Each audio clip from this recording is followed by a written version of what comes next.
Welcome to the Meta Chasers. My name is Paul, your host. I'm joined by Adam Camilleri. Howdy, everybody. And Dustin Henshaw. Hello, everybody. This is your weekly show where we run down the biggest and best tournaments coming up on the weekend. We're going to get hype. This is a brand new meta. Adeptus out there winning stuff. Right. Who expected that? No one. We definitely did it. We just didn't mention it. Yeah, we got to chase it now. We have to chase it. But totally did. We looked at our zodiac signs for that week. Adeptus could win the biggest event of the last couple of months. The biggest event since the LGT.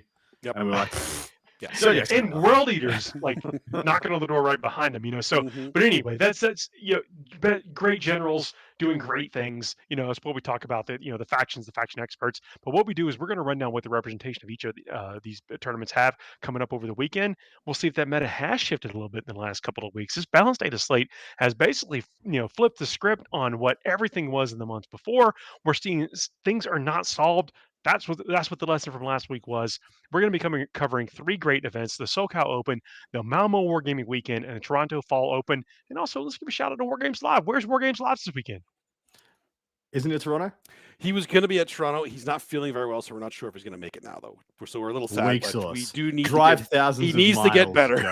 He needs to get better. Thousands of miles when you're feeling unwell, Joe. Soft. Well, go check out his YouTube page anyway. See some past coverage. Subscribe. Be ready for the next coverage, even if he is getting some good rest and time off. He certainly deserves it for the solid work he's out there putting in. Welcome to the show, everyone. As I mentioned, this is a live show where we have folks hanging out in the chat. We also pre-record it for you to listen to on the podcast aggregators other places. Looks like we had some audio issues, but Dustin, the mogul, has fixed it. Thank you very much. Go. And also, thank y'all for saying something in the chat. As I mentioned, this is live. First event we're going to be covering is the SoCal Open. That's in Del Mar, California. An event that's been going on for many years. Yeah. 198 players, 6 rounds. Do you think, Dustin? Oh. So we can pause to reflect on how cool the SoCal Open is. We should. It's a chase event, now a venerable event in our space. Been going on a long time.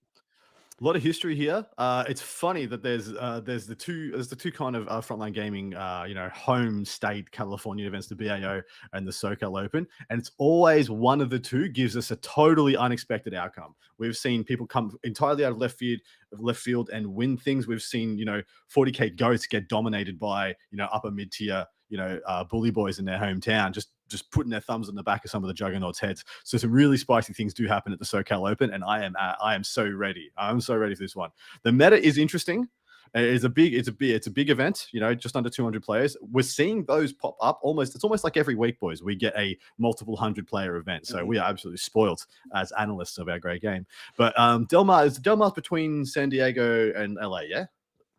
I'm going to take your word for it. But 50 miles from London or so? We're gonna roll with that because then BAO is on the other side. BAO is in San Fran to LA. Anyway, never freaking mind. I was talking about the Bay Area, and I'm like, oh yeah, down there. Like, no, up there. I'm like, man. Yeah.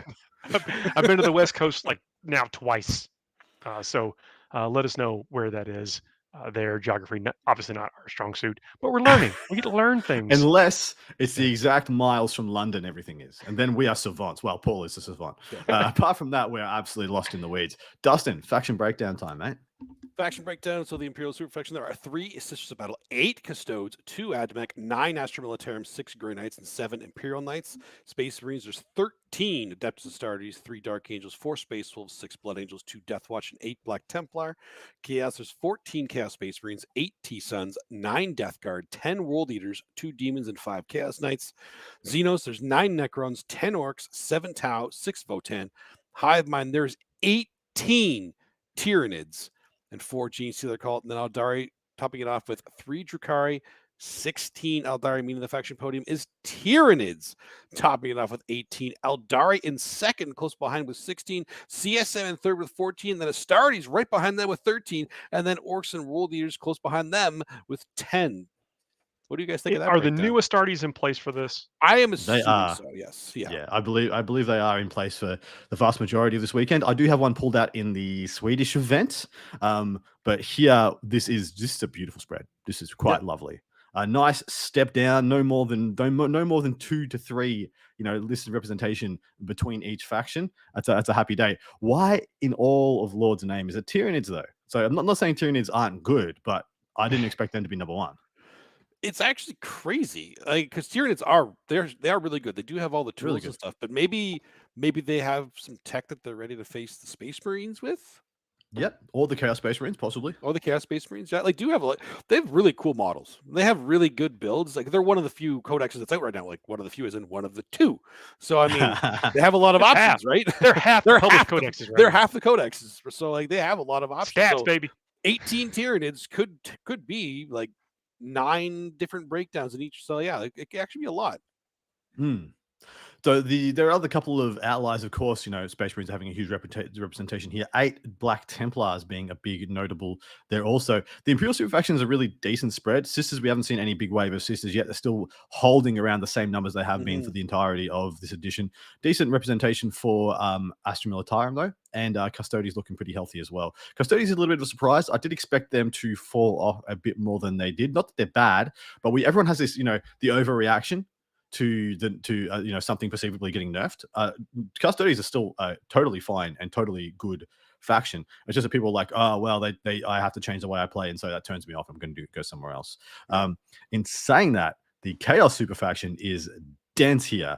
14 Chaos Space Marines, 8 T-Suns, 9 Death Guard, 10 World Eaters. Demons are the one that are really suffering at the moment. But even then, like in our recap from last week's show, there was a demon player on a podium of a 60-player event. So they're not dead. They're just kind of people are still trying to figure out where they're at. But man, the power armored Chaos is absolutely flying. I think it's actually in a really good spot right now. It's cool to see, because normally in the US, I feel like the Space Marines and Imperium are just more represented than Chaos, but it's good to see the Chaos actually making a huge surge here. Popping off. I mean, we say this a lot, but the game is like seemingly like cooler when there's a strong bad guy presence, and I mean like not Imperial type faction or whatever. So with the Tyranids and the Chaos Space Marines being on the definite rise, it feels like there's some some cool story elements that can be happening on the tables, and I think that just helps everyone have a little bit more fun playing certain things. It's true. I mean, Tyranids are the greatest threat to the galaxy, right? Right. Well, let us hit a transition to the oldest threat in the galaxy and one of our first top players in attendance. This is Marshall Peterson, and I highlighted this one because so much was made of Necrons being one of the big bads coming into the post-data slate where Chaos Space Marines have been the big bad. But that's because everyone has a portion of their army that they can tweak to be good into Necrons. So what the Necrons do in that case, you start to skew. And Marshall Peterson has made a very, very, very solid skew here. And I just wanted to highlight what you can do when you're willing to just give up on killing anything, because essentially what has happened here. He's playing Necrons. He's got an Awakened Dynasty detachment. 2 Lords, both have Res Orbs. I didn't note it here because it's kind of ubiquitous. Orokin the Diviner. 3 Technomancers. 1 is a Veil of Darkness. The Triteta Catan with the Suppertoma Weave. 2x20 Warriors with the Ghost Arc. A Reanimator. 2 units of 2 Crypto Thralls, of course, a single Locust Heavy Destroyer, and 2x10 Lich Guard. So, some people are like, is it Warriors? Is it Lich Guard? And some people like 1 of each, and Marshall Peterson's like 2 of both. Together. Everything. Why not all of them? Is just going to swarm the table and get all the points. And this is a Horde wounds and reanimation style list. And he's even described it that I can't lose if you can't kill me. And it was even stated in his list. And that is pretty much the premise, because outside of something that gets hurt by strength 4 gun from Warrior or strength 5 combat by Lich Guard, nothing cares about the damage output of this army. So it's actually very fascinating how hard he's been willing to go to get, I guess that just that baseline. You can't blow me out of the water. It's impossible to blow me out of the water. It's a good list that way. He's obviously going to be lacking a lot of kill power, but if you can't kill him, doesn't matter. Yeah. What's the matter? Yeah, doesn't matter. What do you reckon, Paul? Is this something you think will have success? I think so. Well, one is it's ground pounding, kind of stuff. And that whole "if you can't kill me, you can't win" is huge, because of I've been on the other side of it. I've experienced it. Well, I was not able to kill several Necron players in a row. So while they have had been reduced just a little bit, it is only just a little bit, and this looks like it is almost like going to be robots everywhere. Yeah, I'm quite afraid of this list. Not because I think it's gonna like hurt my feelings by the way it beats me, but it's just gonna be frustrating Very because frustrating. there are so many people who have a good answer to warriors. Like, Votan is one of these, like the current, warriors, absolute bully boy. But then, do they have also in the same army have the same answers to 2x10 Lich Guard? It's two, yeah. So it's a very pushing the extremes of all those things. Well, The I next mean, one, part of the premise, of the game is that you go in there, you do some stuff, they remove some models, you play a little back and forth or whatever, but there's no back and forth. You're just getting forthed. That's yes, just yes, with this yes. list, and not you have to play around it, and that's sometimes what it is you don't recognize you're in that type of game until it's too late, and so that's what players that are going to be facing this have to watch out for. All right, the next top list in attendance, I pulled out Junior Flea's list of Leagues of Votan, mostly because I wanted to see, with the points reduction, I was really impressed of just how much list he got into this list. So he's got a Brokia Ironmaster with Appraising Glare, an Ironhear Champion with Grim Demeanor, a Carl, 10 Warriors, 3 Sagittars, 6-3-3 Thunderkin. So instead of going by the 6-6 or the 6-3 and some other points, he's gone 6-3-3. All have got the Graviton guns. A single unit of 5 Berserkers, which is what's going in the other Sagittar. So the 10 Warriors get split up 5-5 in a Sagittar, and Berserkers go in the other one. A unit of 10 and a unit of 5 Hearthguard, a single Hecaton Land Fortress, and still getting 3 units of bikes, 3x3 Pioneers. This is a lot of list. You're going to have like 3 transports full of decent units, or units that can go trade and or take objectives. 3 hammer. Well, sorry. Kind of 3 big hammer units in the max unit, Thunderkin, the 10 Hearthguard, and the Hekachonk. But then it has the smaller units of those as well, so that they can do more some of its parts kind of actions where 2 Thunderkin by 3 walk off the side, Hearthguard deep strike down. Then all of a sudden that's a big problem of smaller instances, smaller activation units, rather than I just need to stop these 10 guys kind of stuff. I think this is a nice different take on kind of trying to be a more MSU style of Votan, without taking 2 land forts and or taking max Hearthguard. That's the thing, is that with only 1 land fortress being in here, think of how much, like your point is how much more things has he taken to go to be do the point scorers objectives and that kind of stuff. Yeah, exactly right. And this strikes a very good balance for me because, like I said, it's still got the 3 big hammer units that you'll see the vast majority of Votan players take, especially the Thunderkin and the Hearthguard. But then he's decided to go, well, everything else, apart from those 2, if I use those 2 really well, everything else can just be insurance. Can just be insurance on the board for trades, for positioning. And still, I mean, this is the thing about Votan, yeah? 5 warriors in a Sagittar is great. It's amazing, especially as the 5 warriors that have the weapons in the Sagittar. That's actually a unit. That's actually a good unit. It's akin to some of the smaller, more deadly units out there. Like it's like a unit of Chosen, but it does it in shooting instead of combat kind of stuff. We're starting to see these small, like I said, again, some of their parts units going inside transports, and the Sagittars, I think, are the best version of that we have at the moment. They're just so points effective. But yeah, this is another really good list. I feel like it's well-rounded as well. It hasn't got too many big units to lose if they go second to like, Wraithguard or something like that. But it also doesn't have a bunch of swarmy little units that aren't going to just get, not going to get much done and not going to be able to crack things like 20 Necron Warriors and things of this ilk. So I feel like this strikes a pretty good balance. And I'm interested to see how he does with it. KR pointed out in the chat, it's a player plays terrain event, and that has some to do with maybe the army choices, and also mentions that maybe believes that Leagues of Votan will do really well in that type of environment. Yeah, I do think so. Yep. I think this list especially will do well in that because he gets to craft whether he wants to play the MSU game or whether he wants to craft the firing lanes for the Hekachonks and the Thunderkin and stuff. So I think he's got a bit of a best of both worlds going on there. Yeah, it's a well-crafted list. I like this a lot. I do think the only reason he has a land fortress and not 6 Sagittars is because he doesn't own 6 Sagittar. Doesn't own them. Yeah, can't get them, baby. Other than that, yeah.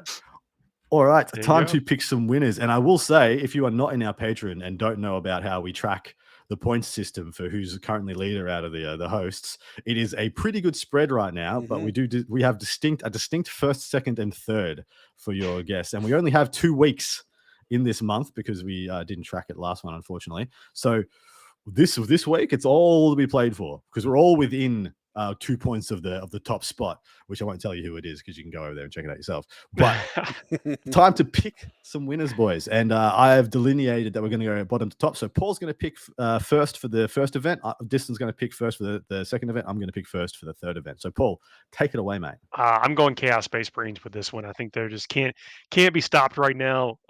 If you're got even money or whatever, it's Chaos Space Marines right now. Honestly, I think that's probably the pick.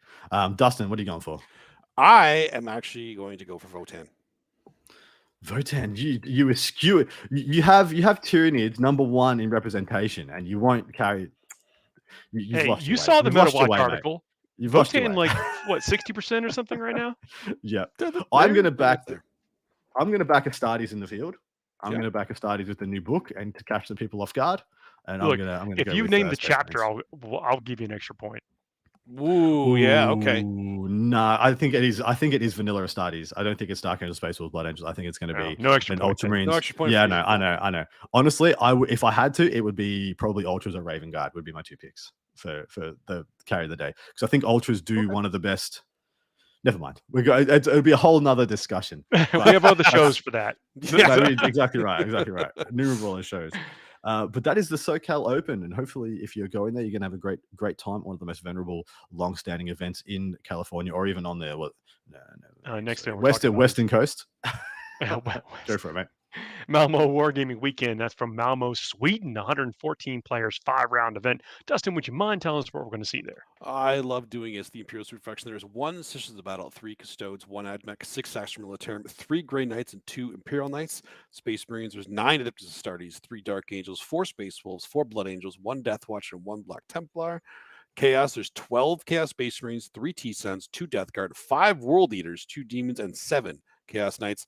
Xenos, there's 8 Necrons, 4 Orcs, 6 Tau, 2 Votan. Hive Mind, there's 4 Tyranids and 1 Gene Stealer Cult. And Eldari, there's 2 Drukhari and 19 Eldari, meaning the faction podium is Eldari topping it off with a massive 19, followed way behind with Chaos Space Marines at 12, and then the new Space Marines, I'm assuming, at 9 and third behind them.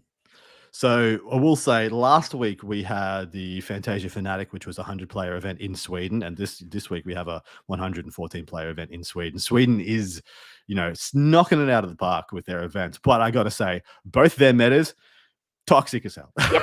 Just Eldar so toxic. coming out of the wood. Eldar everywhere. Both weeks, last week and this week. Huge cliff. 19 to Eldar, then 7 differential to go down to the next place in Chaos Space Marines. Yeah, wow. It really feels like those are the 2 factions though at the moment. It really feels like Chaos Space Marines and Eldar are the two big bads, and you have to have a plan for both of those because you're going to see so many of them.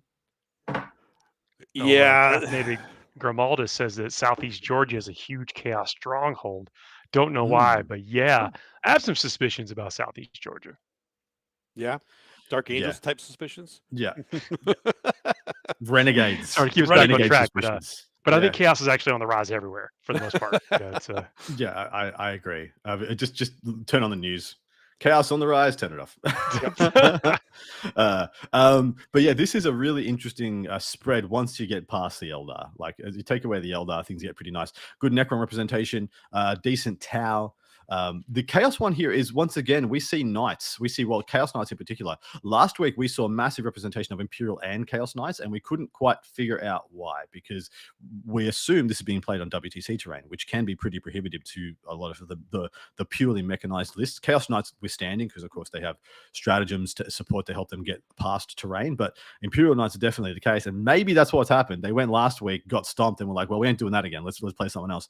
But good, once again, a decent Space Marine distribution for the number of players, like 9, 3, 4, 4, 1, 1. Death Watch is kind of just hanging in there. I do expect actually to see a bit of a Death Watch resurgence in the next couple of weeks, because some of the new detachments from the Codex Astartes are actually very, very good for Death Watch. Yeah, I could see that too. Are we sure that it's actually WC terrain? Because if I remember correctly, the top 10 of the one in this area was all shooting armies. Was bonkers. Yeah, they were all shooting armies. But mind you, when you see the faction breakdown, only really, we'll have to wait and see what the Astartes look like, True. but the vast majority of this faction breakdown, Chaos Space Marines is I guess Chaos Space Marines is a 2/3, 1/3, like 1/3 melee, 2/3 shooting army now. Yeah, the average one. Yeah, Yeah. It's got like 5/5/10 or 5/5/5 chosen or the Terminator Brock with Wicked and Abaddon, and then at least like 2 squads with Blitz, 2 Forge Fiends. Yeah, okay. Yeah, and then it's got some people have the cursed cultists and stuff. But anyway, the a couple of top players in attendance, both of which represented the great country of Sweden in a very good result of the WTC this year. Axel Ryden is first up. Great freaking name. That I is hope an that's amazing name. I hope that's on his too. birth. I hope it's on his birth certificate. For the love of God, Wow. I hope it's on his birth certificate. He's got a very sorry. We have Alex there on the slide, but it says Alex on the slide. Is it actually Axel? It actually is Axel. I must have just ruined his name in the slide. Must have just no. It's way worse. Correct the slide immediately. Do it. I'm not doing that. No. Actually, maybe I can. No, I'm not doing it. You probably can. Anyway, he has a very interesting take on Eldari. He has gone the MSU nuisance Eldari Dark list. Reapers? Sorry, I jumped the gun. I was just I know. Yeah, exactly, mate. We're gonna look at it. Stop reading ahead. You're that guy in class, aren't you, Paul? You was ahead of the class. No, that was legitimately perfect because that's exactly what we're gonna do. Battle host, Autarch Wayleaper, Farseer with the Phoenix Gem, the Yin Khan, 3x5 Dark Reapers, 3 Night Spinners, 3x5 Shadow Specters, 2 D Cannon support platforms, and then 5 Warp Spiders. This is a guard list. It's artillery. Is it good though? Is what I'm trying to figure out. I mean, the shadows. Well, the only what I consider questionable choice, and I'm using that term. There are no bad picks in the Eldari Codex. So look, like hand to heart, there's nothing in there as like not playable or something that needs tweaks or whatever. It's all about context, and the only thing that I think that is on the fringe of that context is the 3 Dark Reapers. Everything else is a very solid Eldari force. When was the last time you heard Dark Reapers is a questionable pick? Because there was such a long time that they were just the start of 9th Inari, start of 9th edition. Yeah, start of 9th edition. All through 8th edition, they were mainstay. Like you took 20 at a minimum. Start of 9th edition, they had a little bit, but there was very few and far between. And then we get the name of the power. But I would like to fire these twice, please. Could you not? Nah, I'm gonna. Sorry, roll the 7. But they are very, very cheap. They are very cheap. They're 90 points for 5. They are movement 6, toughness 3, 3+ save, and of course you get the Exarch with 2 wounds. The Tempest Lodger, which is what we're talking about here, being the indirect fire piece, is still blast, still indirect fire, range 36, which is quite good. So 2d6 shots, which is a blast, hitting on 3s at strength 4 -1/1 damage. And then they have a 5 vulnerable save, of course. Their Eldari missile launchers are still, or the Reaper launchers, I don't know which one he took, but they're both very respectable guns. They're just fine, especially for 90 points.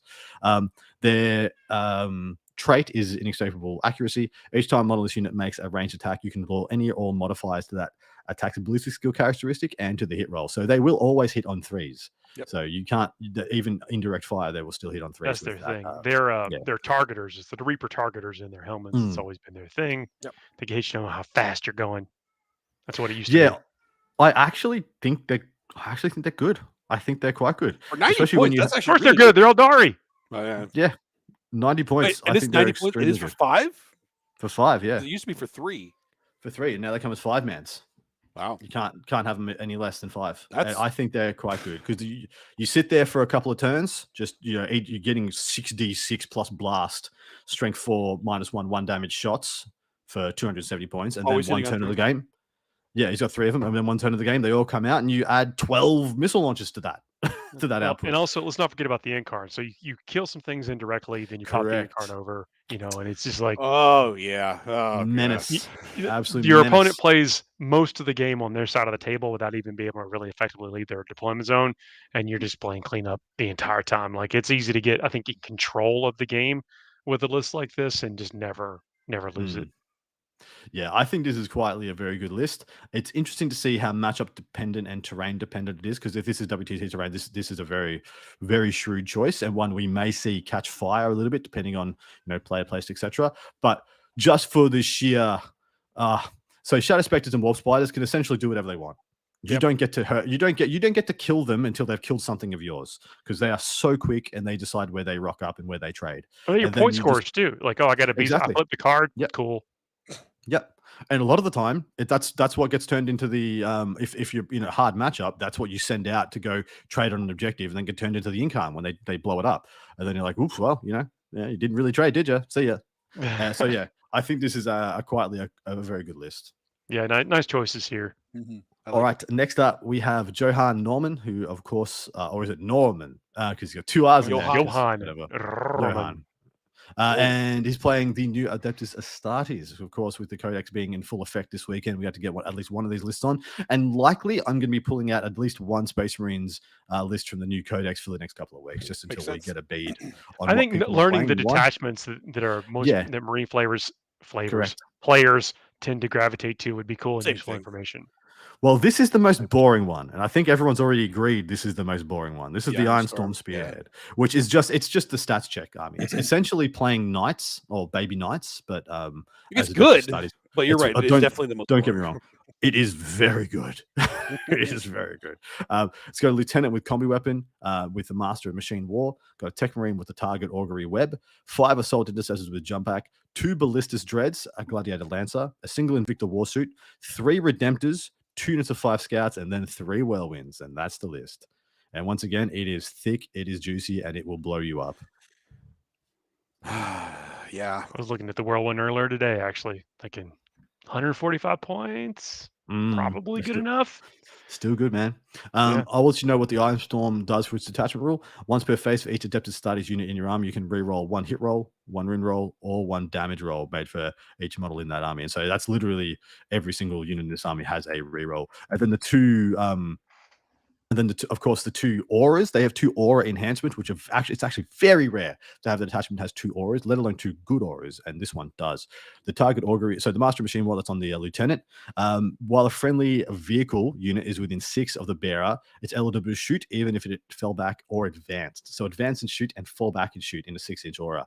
And so that is very powerful when people want to tap your ballistas dreads, your gladiator lancer, things like that. And then the other one is this is for tech marine only, hence it's on the tech marine. While the friendly vehicle is within 6 of the bearer, weapons equipped by the vehicle models have lethal hits. So entire army can, all the best parts of your army can have lethal hits, and then re-rolling 1 hit, 1 root, or 1 damage roll. And so you just get a lot of value, and you can't really shut it down because it can fall back and do everything anyway. So it's a very, very good list. I heard Johan likes to kill models. That's what I heard. And not die too much either. Not die too much, yeah. It's a perfect combination. Yeah. So it's a pretty good combo. He had this listed as Ultramarines, I think. But there's literally no reason to have listed it as Ultramarines. It doesn't matter anything unless they're painted as Ultras, which is what I assume. So I assume they're blue. We're assuming these are Iron Hands. Well, so I'd actually winning this thing. So yeah, let's pick some winners. Of course, I mean, so it is Dustin's pick first. My pick first. I'm taking out Dari. Yeah, I know. Stole it from him. Yeah, with 19 there, and I got to tell you, some of the a fair few of the other WTC level lads in attendance are playing. There's no way I can't take out Dari if I'm serious about getting points. Yeah, it's wild. So I got to pick next. Well, I guess I'll pick our Space Marines, right? That's the next pick. If we're going easy, we're walking on easy street here. Chaos Space Marines. You know what? Orcs. Whoa. If you're gonna live large, mate, I like it. Off the beaten path here. Why not? You saw they were second place. Hey, they're good. I am not denying it. They definitely have potential to win. How many are actually at this event? Only 4, but 4. Good 4. Could be the 4 best in the world, You only need one. That's right. That's right. That's it. All right. Last event, gents. Well, before we cover that event, I'll let you know that we have a palette cleanser coming up at the end of the show. This is also a section where, look, if you had something you wanted us to sponsor or sponsor us, we would insert it right here on this show. So instead of, or this point in the show, but barring that, we're going to talk about our Patreon for a second. And we actually have a Patreon to where if it is in your capability, in your heart to support us over there, it does get you a couple of perks, including a follow-up show that we do after the tournaments have played out. We do another show where we talk about who won them, what list won, top 10s, and that kind of stuff. That's only available to those subscribers. You also get to influence our silly segment at the end of the show we call the Fuego Rapido, where sometimes it has very little to do with Warhammer. Just kind of a palate cleanser after we talk about these kind of hard stats and that kind of stuff. Something to do. You don't want to miss it if you have not stuck to the end before. And also, it's just kind of cool if you can do that. But always, if you can't, like, share, subscribe. The 5-star reviews, any and everywhere you hear this also helps. It's one of those things you tell the aggregator that, hey, this show is cool. Come and hang out and listen to them. Really appreciate that. Well, KR, you're doing yourself a disservice. He says, I signed up a couple of weeks ago, forgot about the perks. I love that because it means that we're already good enough to There you support, go. but please enjoy the perks. That's why they're there. We love talking about Warhammer. I guess we should point out also, hey, there's a big event coming up in a few weeks called the World Championship of Warhammer. It's in Atlanta, Georgia, my hometown. I cannot wait to welcome some folks there. And if you tune into that broadcast on the Warhammer Twitch stream, you might hear some familiar voices. Yeah, some handsome folks might be Very there handsome live. folks. We'll have to wait and see who that may be. Some In about MCs, you 4 might weeks. say. Yeah. But it's going to be some of the best in the world playing for their country to crown a true world champion country of Warhammer, the first of its kind. A lot of eyes are going to be on it. A lot of people are going to be watching it. If you can't be here in person, tune in, to hear the broadcasters and how they cover it. It's going to be amazing. Gonna be first of its kind. The next event we're going to be covering is the Toronto Fall Open. I'm going to take a wild stab and say Toronto? Yeah, Canada? I like the word use here of Toronto Fall Open, like the front of the city's gonna fall off. Wow. It had nothing to do with the season or anything. I did it when I was sleepy. All right, I did it last. The last thing I did before I went to bed was the stats on this. I'm like, Toronto's gonna fall open. Anyway, 60 players. It's a 6-round event. That means there could be a lot of recrossing and that kind of stuff. I don't know how it's gonna pair out, but I find that always to be interesting because some tournaments, say play how it plays. You play the same person you played 2 rounds ago. So what? Otherwise, you got all kind of weird things. It's kind of difficult to predict maybe what might be the overall winner, which I also think is a cool way of doing it. Exactly right. And plus, if you're going to go undefeated, you have to back it up at least once. Yep. You have to do. There's either going to be one true defeated, or there could be someone who wins with a draw or a small loss, etc. So I do like it because it adds a bit of a wrinkle. Because you might be in that pole position and last round you have to play like 7th. But if you lose, you are cooked, and everything you worked for is down the dunny. So I don't like it either. I don't know if that's a word I can say, so I'm not going to say it. Toilet. Toilet? Okay. Yeah, dunny. Dunny? Wow. Dunny, okay. yeah. So wait a minute. So what are we Crocodile going to see Dundee, there? was that okay, anyway. Never Quick and mind. dirty stats here. Imperial Superfaction. There's 1 Sisters of Battle, 3 Custodes, 1 Admech, 1 Astra Militarum, 3 Grey Knights, 1 Imperial Knight. Space Marines, there's 6 Adeptus Astartes, 2 Dark Angels, 3 Space Wolves, 1 Blood Angel, and 2 Black Templar. Chaos, there's 8 Chaos Space Marines, 6 Death Guard, 1 Demon, and 1 Chaos Knight. Xenos, there's 4 Necrons and 2 Votan. Hive Mind, there is 2 Tyranids and 5 G-Sealer Call. Welcome to my backyard, gentlemen. Eldari, there is 2 Drukhari and 4 Eldari, meaning the faction podium is Chaos Space Marines topping it with 8. Adeptus Astartes and Death Guard in second with 6. And then Gene-Stealer Cult pulling in a podium spot for the first time in a while in third with 5.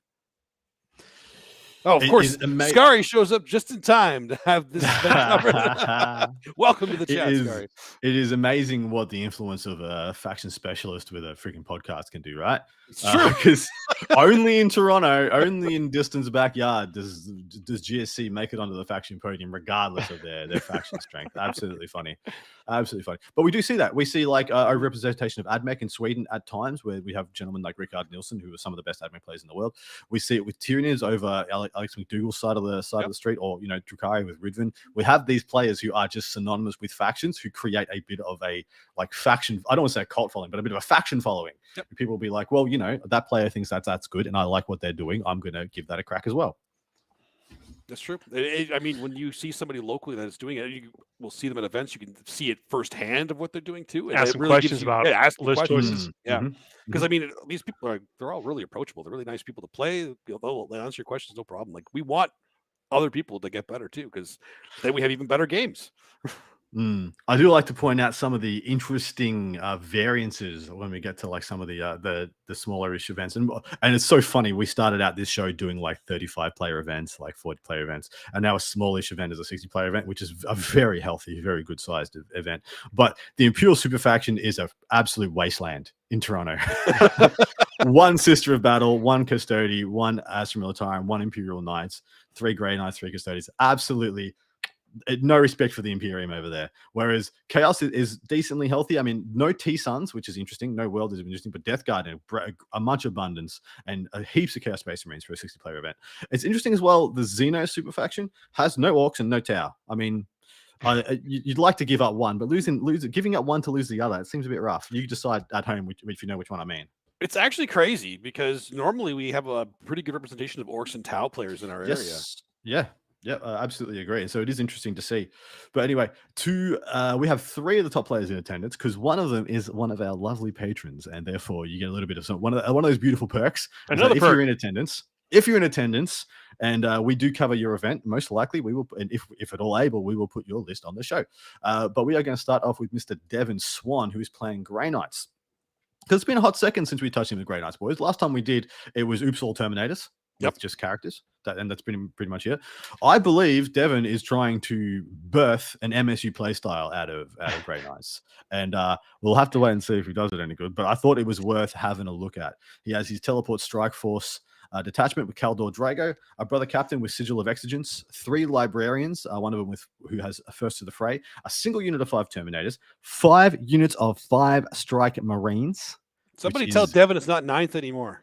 That's 4 more units of Strike Marines than I've seen this edition so far. A single unit of 5 Interceptors and the big old can't leave home without 10 Paladins. So, but that is a very interesting take. 5 units of strikes. The great thing about Strike Marines is if I remember right, they're sticky objectives. They claim objectives and stake their claim on them. So I think that's what he's trying to do. He wants to post up, sticky all the objectives, and then teleport away. Be somewhere else. Have you have to fight through the Terminators to get to the stuff while he's able to commit to the sides. It's a good tactic. I think it's very interesting to me. I don't know if 5 is an overcommitment to that play, whether 2 or 3 would have done enough to make that style of play there, or maybe there's more wrinkles to this than we're seeing right now. I know Devon is a very cerebral player, gets very deep into the jank tank. So I'm really interested to see how this does. I do love it still has the 3 Librarians. What is interesting to me is that at least 2 of those Librarians don't have a home. So Drago is going to go with the Paladins, almost certainly. The Brother Captain probably has to go with, Strike Marines, I guess. And then 1 Librarian can sit with the Terminators, and 2 of them are probably just going to be there to be Mortal Wound Bombs. Yep. Is that how you guys are seeing it as well? Yeah, the Mortal Wound Bomb Librarians, because they're going to probably deep strike and then just come in 3 inches and do stuff because they can. Yeah, that's what I figured as well. But anyway, very interesting take on Grey Knights. I'm going to be tracking how Devon performs at this event very closely because I'm keen to see some more wrinkles added to Grey Knights and kind of people plumbing the depths of that index. Next up, we have Zachary Prinsloo. He's playing Death Guard. He's got his Plague Company. He's got an Icon Bearer. Couldn't tell you what that does. But he has Mortarion and Typhus. 4 units of 5 Plague Marines in 2 Rhinos. A unit of 10 Cultists. The ubiquitous 3 Plague Burst Crawlers. 20 Poxwalkers. 2 units of 3 Nurglings. And 2 War Dog Brigands. So he's going very deep into the Allies matrix. And I do think he's done pretty well with this because Plague Burst Crawlers by themselves can either be really good or really bad in some matchups. But when you add 2 Brigands to really round those things out, plus you're adding in 2 more indirect pieces to complement the Plague Burst Mortars, where, if you play a game, you want to be stable and not expose much for a couple of turns. But then they also add the Strength 6 breakpoint, which is kind of a little bit lacking. I mean, you get them in the what are they called? It's their grenade launchers, plague launchers, plague guns, whatever. The plague gun. Yeah. And that strength 6 range 2 is something you can try and overwhelm people with. It can be very good in some light matchups. launchers, I think, is what you were searching for. That's the one. Yeah, the plague gun, light launcher. Yeah, we knew what you were saying. We all got it. Yeah, you guys do. And so he's doubling down on some of the things he's already bringing to the table. I think you can get a little bit can overwhelm people in some ways. Are you guys with me? And you're just so impressed by Plague Marines every time you see them now for the points? Yep, 100%. They are agreed. Very, very point value. Like they are pointed. I'm gonna say low. not undercosted, but they're pretty close. Aggressively. Aggressively, yes. Yeah, That's the word I'm looking for. They are aggressively costed. I'm gonna figure out what the icon bearer does, because I think it's the second last data sheet. Yes, I was correct. Second last data sheet in an index, that you can attach it to a plague marine unit if they have one other leader that has already been attached to it. If you do, and the bodyguard unit destroyed, yeah, standard pretty stuff there. Unclean icon. While this model is leading unit, add 1 to the OC characteristic of models in that unit, and then seed the disease. Once per battle, at the end of your movement phase, this model can use this ability. If it does until the start of your next command phase, this model's unit is treated as having a contagion range of 12. Whoa. That's why he's doing it. He's going to put them in the rhino. They're going to be the first ones out the gates. He's going to use it to saturate his opponent, and that is what is actually really cool as well, because those brigands get to AP3 when they're shooting at the closest target, because he's going to be taking the -1 armor save contagion a lot of the time, I believe. Ooh, That's pretty good. I like it. Pretty good. Yeah. The brigands all of a sudden, even to my head, are starting to feel even better and better. That's AP2 on the Havoc launches as well, which is quite sexy, I think. That's nice. I mean, those words had never gone together before, by the way. Death Guard unit and sexy is just let's just separate that once again. Unless it was flash mowers. Oh, yes. Handsome, dashing. Suspiciously none in this list, though. So correct. Yeah, that's true. Also correct. But anyway, this is a very good take on Death Guard, and with Death Guard being a good representation at this event, I would not be surprised if one of us picks them. And seeing as I'm going first in this pick, I may just pick Death Guard. Yeah. Actually, in fact, I'm picking Death Guard. Whoa, man. Going. I was actually going to do it too. I was like, we got a bunch of Death Wow. Guard, got Nurgle Matt in the chat. We got to pick Death Guard. One of us has to. But we have one more list. He's just slid into our chat just like he slides into your DMs. His name is Ridvan Skari Martinez, and he's playing with Drukhari. And he is a patron of ours. And in addition to that, he is a champion of our community in many different realms and many different ways. He's got his Real Space Raiders detachment, but he has taken a list comprised entirely of homunculus covens, essentially. Almost entirely. With a couple of the mercenary units. He's got Urian Rakath and a homunculus with the Crucible of Malediction, 10 Kabbalite warriors, 10 5/5 racks, so unit of 10, 2 units of 5, a single raider, 2 venoms, a single Cronus, 3 units of 3 grotesques, 3 units of 5 mandrakes, 3 units of 5 scourges, and then 2 units of 2 talos. So this is, funnily enough, has a little bit of something in common with the Junior Fleety list, where it's got its big, powerful unit, a small MSU unit thing going on. So a lot of wounds for the units in the grotesques and talos, but still small footprint, surgical, pretty, good. Pretty well-rounded unit, good in combat, lots of wounds, good durability. And then he's got a bunch of just nonsense units like mandrakes just popping up everywhere, being annoying, getting points, fading away. I like the balance here. I'm not sure if this is just the best that Drukhari has to offer. I mean, you guys saw the Meta Watch article, yeah? Drukhari's kind of sitting last place, bottom of the barrel. Yep. Last place. Is this just the things people have to do when their faction is in last place? I can tell you that he played a game against me recently trying Coven and was excited to bring it to a GT to try it in a GT. Nice. It could be great. It could be not great, but he's going to have fun regardless because he's scary. Well, first and foremost, he's trying to bring units that just don't instantly explode to everything in the game. And that's the biggest issue with Drukhari is that, yeah, cool, you got a bunch of stuff, but there is nothing that can take even the smallest punch. Even in the edition that has reduced, lethality, especially with the mortal wounds being reduced as well. But this, and I think that's what we saw when people just tried to take all the raiders, all the venoms. And so I think I adore the 3 Scourge units and the 3 Mandrake units. I think they should be in every ubiquitous. Yeah, they just lock them in, slap them in. I'm interested to see how the grotesques go in particular, to see if they're worth it, if they're good for the points. It's interesting because they do all have the liquefier guns now, which are just flamers, and now they can take all of them and not lose anything really. They're worth it that way. The tails also hit way harder in range now. Yeah. Like they're really consistent. You give them a pain token, even though they hit on 4s, they're re-rolling everything, and like every single one of their guns is twin linked. No, so that's wild. Wounds, that ain't bad. Yeah, I'm a fan. I think this list will do really well. It's going to score extremely well. And of course, it's in the hands of one of the best Drukhari players in the world. So, gonna really be hard to get a big win over this if you can win at all. But that brings us to time for you boys to pick. I picked Death Guard, and next we'll go to Paul. I got to pick Drukhari here. Skari. Oh, what a mad lad! Do it, Dusty. You're gonna pick GSC? Yeah. Just because you're in the field playing No. GSC? No. You know what? You don't get to pick. Wait, you are picking Dustin Henshaw. So I just all the other GSC players. Fine. You are ride and die off your own reflection. Ride and die on this one. All right. Maybe that's a No, new that's not- rule. If that's we're not there fair. and we're playing, we have to, it's just us is our pick. You will get GSC. You will get GSC, mate. But maybe you get a bonus point if it's you. If you're the Okay. highest of that, yeah. Okay. Maybe I'm we'll okay put with that in there. Give us some own oomph. Give it some self oomph. I don't know.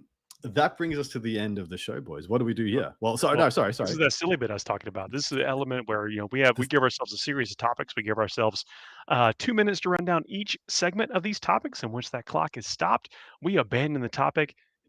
Never to repeat it again, never to visit it again, unless the Patreon subscribers bring it back. That's one of the things that they can do. Unless we are paid cash money. Today's theme is tricks. The cereal. The cereal. Oh no. This because we're getting closer to Halloween. So this one's tricks, and the next one will be more Halloween focused. Okay, Nice. sweet. All right. All So right. this is the part where I say it has sometimes very little to do with Warhammer 40,000. We give ourselves a series of 5, sometimes 4 or 5 topics, whatever, then 2 minutes on the clock each.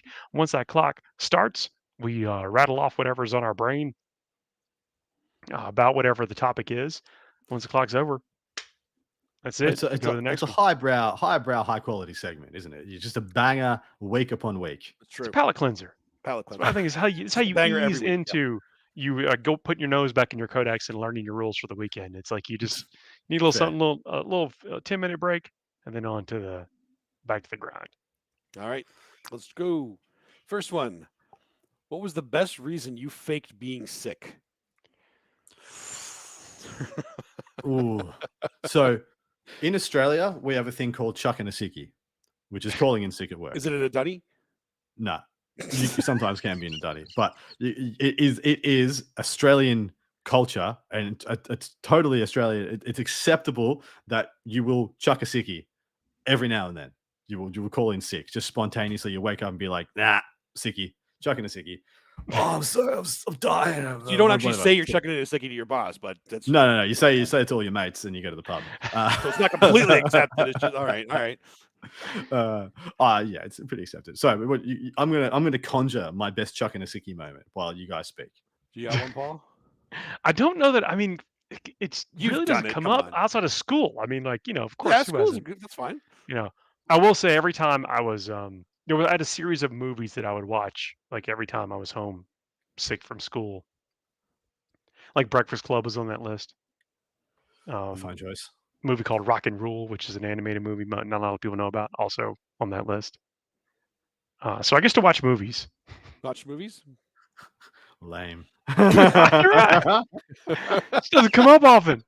That's true. That's fair. Yeah. Dustin? It was to go to a 9 Inch Nails concert. Ooh, that's a good answer. Wait, you had to you had to travel far I had for to this? travel, yeah.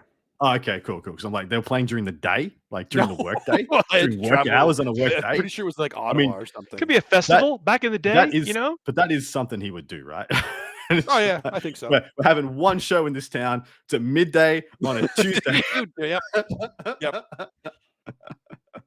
No one was happy. I realized that literally every single one of my chuck in a sickie moments, I cannot tell you about on this show. That's fair. Yep, that's Yeah. I kept mine That's clean the too. end of that one. Yep. That tells Alright. you everything you need to know. Everything you need to know. Next up, would you rather speak in rhyme or riddles for the rest of your life? Riddles. I feel like rhyme would get me like assaulted. I feel the opposite. I feel like riddles would get you assaulted, and rhyme would like get you a record deal. I'm terrible at riddles. Like, so you could tell me tell me a riddle. I just like, I don't know, bread.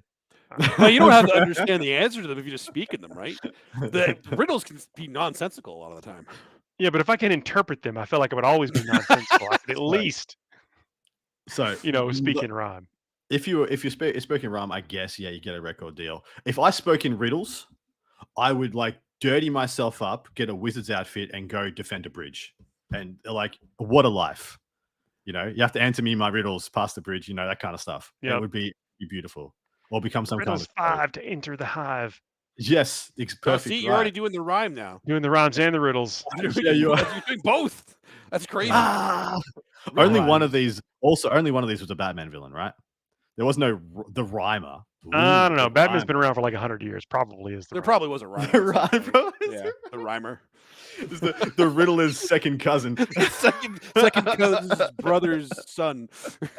There's a lot of silly DC villains. I mean, you probably the silliest one you can imagine. There'll probably be one or two sillier, and you'll get sad. Yeah, there are some silly ones. You know what? I just remembered a couple of them who are literally just a guy. The rhymer. Well, the rhymer's probably one of them. Yeah, you know what? I am fully Rhyme ready to time. believe that the rhymer is one of the Batman villains.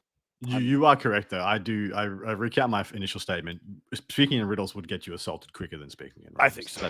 That is true. I think there are a lot of Yeah, people so- that already speak in rhymes. Trying to There's order like fast food and just get punched in the face. You know. Yeah, that's right. It's like, I am so done with you, mate. So done. So done. All right, Yeah. that is fuego on that one. Next up, weirdest KR's thing you- confirmed there was no rhymer back in the early days of Batman. Nah, I don't believe him. No, Yeah. he definitely existed. He's riddling us with the rhyme. The weirdest thing you lied to another kid about as a child.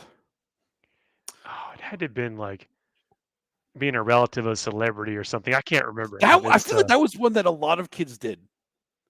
There was one kid that said he was Jim Carrey was his uncle, which turned out to be true. Oh, damn. Yeah. Okay. So, but So it wasn't a lie. it wasn't no. But everybody else before him was lying. So when he said it, it was true. We were like, whatever. Then Jim Carrey actually came to school one time, and we are like, oh. All right. That's still a little, I mean, Yeah. weirdly coincidental. Yeah. I remember as a kid, just for the lulz, because I'd started watching. So when Pokemon came out on TV, I'd started watching like probably a bunch of anime that I should not have been watching at that age. And so when everyone was getting into Pokemon, I was like, yeah, it's pretty weak sauce. I mean, I still absolutely loved it, but you know, I was watching people getting chopped up and stuff, and all sorts of stuff I shouldn't have been watching. And so I started telling people there was a secret R-rated or like MA super violent, ultra violent Pokemon cartoon that's only available in Japan, where the Pokemons kill each other. And I went on with this for months. Yeah, it was great. That works. Mine was, I remember when I was like 4 or 5, and I don't know why this even came up. We were watching Hook. Great Like, movie. Hell yeah. Great movie. Hell yeah. And one of the other kids saw the credits. It was like Dustin Hoff was like, looked at me, he's like, "Oh, Dustin, you were in that movie?" I was like, "Yeah." That was me. I was Hook. I was the It was old guy. me. That's Hollywood magic right there. That's it. It's it. Yeah. What is it in Simpsons? You can't put a cow on television. You have to get you have to paint a horse. What? I don't even know Can't- that one. It's on The Simpsons. Never mind. They were talking about Oh. how things don't show up on TV like they should. So you can never use the actual cow on TV. You have to use a horse. It's a joke. Oh, right. Yeah. Yeah. You have to just paint a bunch of horses. And then it'd say, "What if So you want a horse?" is And you're Dustin the cow or the horse? like, Yes. yeah. It's a bag of Curious cats, right? where we're It's going a with bag of Bag- cats. Bag of cats. And now you've let the cat out of the bag. All right. So yeah. next up. Oh, that's blank, but it's here. Funniest or weirdest lie your parents told you growing up?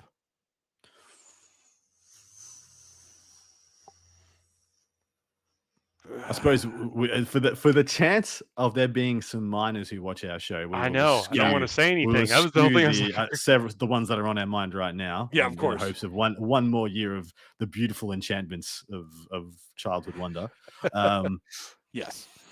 That my parents told me growing up. My mum told me because I used to pick my nose a lot when I was a kid, as many do. So my aunt has a really upturned nose. She's like, it's so upturned it looks pretty bad. And she told me I'd end up with her nose if I kept picking my nose. And that's what happened to your aunt Pam. You see her nose? Her nose is crap. You're gonna end up with her nose and keep picking your nose. And it worked, people. It freaking worked. Wow. oh, I'm but doing you know- horrible at these. I don't. I don't have a lot of these stories. Yeah. You had such an innocent childhood, Paul. Oh no, we'll eventually get around to a fuego that is, Oh yeah, Yeah. that's fair. with some spicy misspent youth punk show stories. Funniest one for me, like there's, and actually this was fairly only a couple years ago. I realized it actually wasn't true. There was a bug. I don't know what the actual name of it is still, because my mom, for my entire life, was look like little armadillos. Little So armadillos that we have Oh, we little have roly many, poly bugs? yeah, they those roll things. up, yeah? Exactly, yes. So They're roly Austra- polies. I don't know what the actual genus and species is, but it's roly as polius if it's anything. So let me tell you the wonders of Australia, because we have 3 names for those. The technical name is woodlice, but they're also known as slaters, and get this, butchie boys. My mom's told me they were potato bugs, and I called them that for the first 27 years of my life until I told somebody that had no idea what How I do was you land talking on about. any of that? How do you get past roly polies? I was never told Yeah. roly poly. I was told that's a potato bug. Like, that's a. Then I just don't know how that's such a 3-year-old. first thing to I go was to. a That potato must be bug. a roly poly. Yeah. What about a roly poly screams a butchie boy? Like, I don't understand Australian naming conventions. Yeah, all the refuse and convicts allowed to name all the weird bugs we found in Australia. It's just the most hilarious stuff. All right, and the last but not least, the first time you remember that you learned not to believe absolutely everything you hear. I've got two older brothers. There was a time like a few absolute. months ago that somebody told me about drop bears. Yeah. Oh yes. Please tell me I broke your wonder. That would be great. That'd be so good. I I definitely had question my wonder everything. broken I look quite behind the quite a curtain. while ago. The biggest reason you shouldn't have trusted me on drop bears is because they've got a very simple name. They should have been like, I loved it. I thought it was catchy. some And it made stupid sense to me. Australian name. I mean, drop bear is pretty like, oh, it's a beer drops. It's a drop bear. That's very Aussie. But I love that you did your interpretation of an accent. that's true. Yeah. That's what a bogan Adam thinks a bogan Australian should sound like. Oh, crikey, you check that one out, eh? Bear that drops. It's a drop bear. It's gonna drop on your head. You're not gonna be happy about it, hey, mate. I'm thinking this involved, like had to have been video games. Yeah. Had to have been video game related. Yeah. Actually, Pokemon answer again. There were so many like myths going around about you like missing no and how to get Mew and Mewtwo and how to get like catch level 100 Pokemons and stuff. And most of them ended up being absolute garbage. And I would have been playing that when I was like 7 or 8. I'm probably sure it was before that I believed it, but that was definitely one of them. Okay. Paul? Ah, man, I'm terrible at this one. Terrible at this whole fuego. You're too innocent. You're too innocent, Paul. Either that or he's holding back big That's time. probably more what it is. We're going to yeah. hear all that as soon as we get off stream. Some deviant, Some deviant stuff. absolute 9 seconds, and I can let it all off my chest. It's like I had one kid tell me he was the Mario video game character. Really? Well, was he? Don't leave us To hanging. be fair, he looked a lot like him. Like it was actually pretty. Was If it- he- so if he he, looked like if he what? had a mustache, one? it would have been. Oh, I was hoping you were going to say like he looked like Yoshi or something. No. I wasn't that gullible, but I was pretty. he was a gullible as plumber. kid. He used to live in. And he's just like in kindergarten. Yeah, it was me. I'm Yeah, it was me. Mario. That's the end that's of our it. show. It's been an awesome look. I think we like started close on time, finished on time. If you listen to us after the fact in the aggregators, please do not forget to leave us 5-star reviews. Leave some some comments maybe, and on the YouTube and all that kind of stuff, because that's how the aggregators say, hey, let's come hang out with these folks on a Thursday, 9 p.m. Eastern time. That's when we do it live, or let's do it after the fact anywhere you get podcasts. It's been a pleasure. Absolute pleasure. Always have fun doing this with you boys.